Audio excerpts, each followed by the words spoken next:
5 a.m. this morning. I was supposed to be here a couple of days ago, and probably had 4 or 5 different bookings that were canceled. I came from Boston, trying to get through New York with Hurricane Sandy, and then I started asking myself, at one point I was saying, why am I going through all this? And it reminded me, I think Raksha is in the audience, her talk about chicken soup this morning. I think it's because I really do love it. And if success is any measure of liking what you do, I feel successful because I enjoy sharing some insights, but I also feel like I've gained so many more insights my last 2 trips to India. So I really feel fortunate to be here, and thank you. I'm going to try to give just a little bit, maybe of a 30,000-foot view of what I think about executive education. And let me see if this works.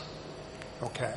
And I'm going to look, at the cost of not doing it, not just the cost of not doing executive education, but the cost of not adapting some of the changes that are based on some of the trends. One of the fortunate, I think, experience I've had in the role that I've been to is I'm exposed to a lot of good information and trending articles, and I moderate a number of sort of global meetings on the subject of the future of HR or issues around global leadership. And I just want to share some snippets of some of those results with you, again, to further conversation and being mindful that we all have about 12 or 15 minutes at most of my colleagues here. I'm going to run through some of these pretty quick. But my focus is really on, in terms of the context of executive education, is around the need for change. We all know our friend Friedman and the whole concept around the world is flat and the sort of linear, I think, evolution of technology and that kind of thing. But I think we also can say an opposing argument that if the world is flat, it certainly has become more multi-layered. I think the fact that technology has extended our reach in terms of, again, leveling the playing field, and it also has created nuances now where expectations are much higher in terms of what people might expect out of executive ed programs and the need to prepare leaders for the future. We know that the world may be flat or may not, but it is more complex, more diverse, more uncertain, and it's more competitive. It's also more commoditized. I mean, really, I think the good news for CLO leaders is that in a world of commoditization, where really price in many cases is the differentiator, or the actual focus, talent really is the differentiator in giving companies a competitive edge. Just a little more context, and this is from some of my friends at Tata a little bit. The context of my discussion is a little bit in the context of the labor shortage or the upcoming labor shortage. Now, that may not be so true in India because I think the general labor dynamics are pretty good. But if you look at a lot of the rest of the world, particularly the U.S., Europe, Western Europe, there's a lot of demographics there that show that there's going to be a new war for talent. And that even though you may have a surplus here, there's going to be an awful lot of people that are trying to get people to go other places. So in terms of the opportunity to develop people and becoming what we might call a talent magnet, that makes education even more important. This is a slide that I use in Saturday. I'm doing a master class on the global mindset, but this is not really an atypical scenario anymore. Gerald Schaefer is actually a real person, and he is a Swiss national. He'd never lived in Switzerland. He was born in Budapest. His parents are Swiss and Hungarian. He grew up in Africa and South America, studied in the United States. His wife is Brazilian. At home, he speaks Portuguese along with Spanish, French, German, English, and Hungarian. And that's to say, that's just painting a picture of a model of the talent that you're going to need to attract. And the fact is you can't attract that talent, perhaps, under traditional modes of executive education. These are some trends from the Boston Consulting Group. We know the world is shifting fast, talent's more scarce, but I think it's the last bullet there is that there really is an opportunity for HR to really manage this really nexus between challenge and opportunity. We know there's a lot of competition, multiple stakeholders, faster speed of innovation. These are things that you know. But I think the focus here is that there are going to be significant talent shortages by 2020. the focus on all the trends that I see is about growing internal bench strength. We used to be, the last war for talent was really around how can you purchase talent. The focus right now from most of the perspective I see is internal. It's also about developing differences in talent segments. It's not treating everybody the same. It's going to be a multi-dimensional world.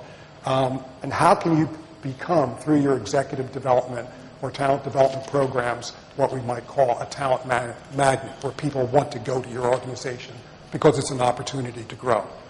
Whoops. Part of the talent growth is, or shortage is a result of the rapidly developing economies. We know that.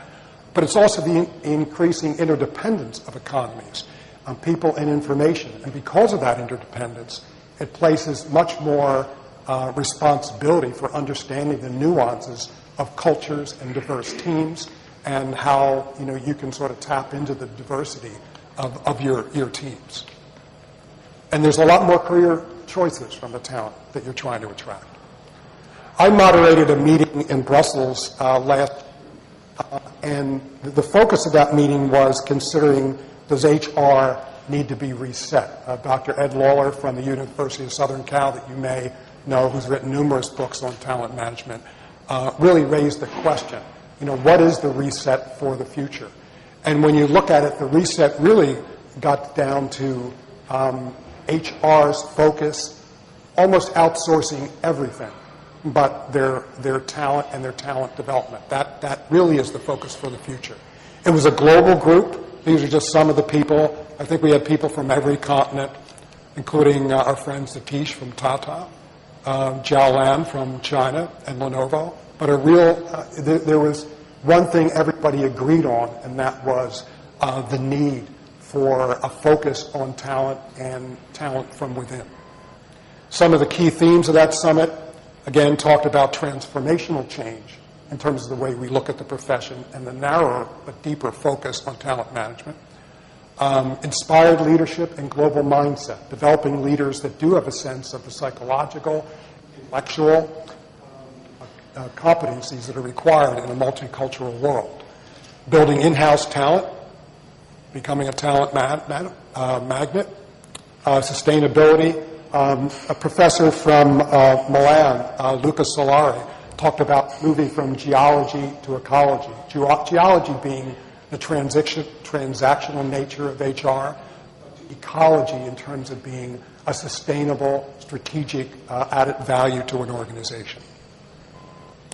A colleague of mine, Paul Evans from INSEAD, again with this theme of developing people from within, just talked about how long it took outsiders when we, and many times in the old world for going outside, it took 4 years for outsiders to get to the same level of performance as people inside.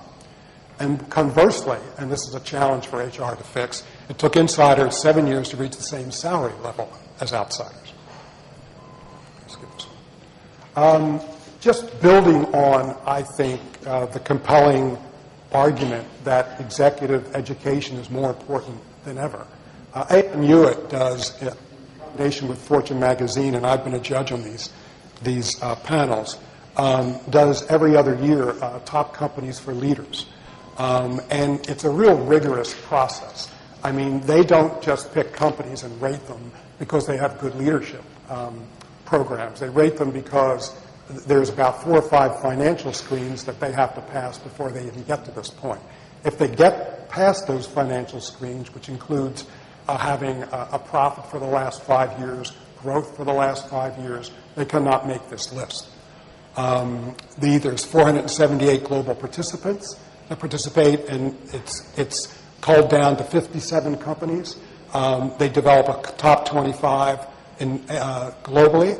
And I'm just as a matter of interest, wanted to give you a little sense of who was on that list.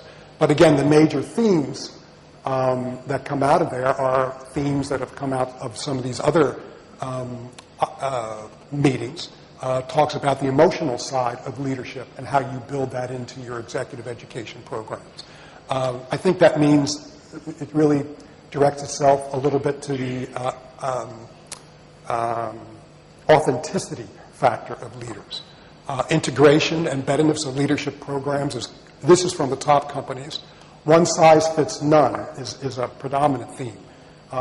Again, having multi-level, multi-dimensional programs to meet the different segments of your talent.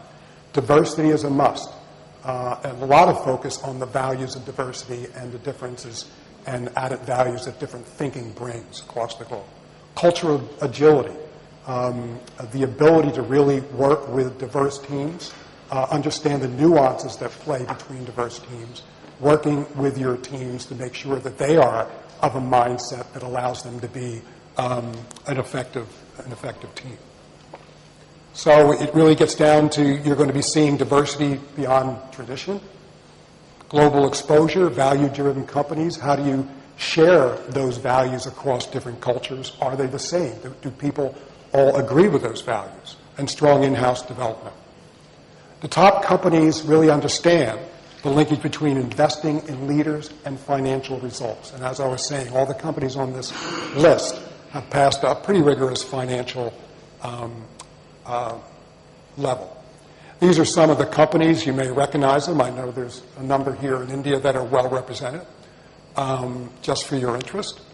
The Asia-Pacific top companies, again, well represented. This you may or may not understand. There used to be a saying in the U.S. When you were trying to illustrate either a new technology or a new model. You used to say, well, it's not your grandfather's Olds, your Oldsmobile. And we used to use this to describe the next generation of thinking. It could be, in this case, it was cars, but it could be programs, it could be thinking, it could be ideas. I think around that, many of you know Jack Welch, the former CEO, sort of an iconic CEO of GE. In this context, when we talk about the new global leader, somebody like Jack Welch probably couldn't be a CEO today of a global company. Essentially, people like Jack Welch, as good as he was promoted basically for what he did in the U.S. Didn't really have a global mindset, did a great job while he was there. But it's just, I put this up as an example to show how things have changed and how in-house development needs to change to prepare leaders for the future. These are pretty much, and again on Saturday I'll be talking more in depth about this in terms of how we develop global leaders, but the in-house programs really need to reflect these different pieces of competencies. In intellectual capital, it really is talking about business savvy, understanding complexity, the ability to understand things the way they really are. The psychological piece of it is it's not just being competent or being business savvy, but it's also having a passion for what you're doing, wanting to learn about different cultures, wanting to understand the nuances. And also the social capital, how are your interpersonal skills. So it really is a package that needs to be developed from within.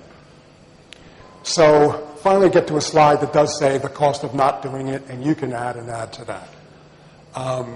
There never has been a stronger case for executive education based on the trends that we've been seeing around global complexity, war for talent, we might call it too, so the war for talent without the war. Again, the idea of customizing your executive education, making it multidimensional, and relating to the science of selection and success factors. There's so much out there right now that there's a number of companies that are doing, particularly the ones on the list that we just showed, that really need to be included. And these are just sort of points of reference. So again, being cognizant of the time, a real quick run through the slides, and I'm going to let the next speaker get up. But thank you. Thank you very much.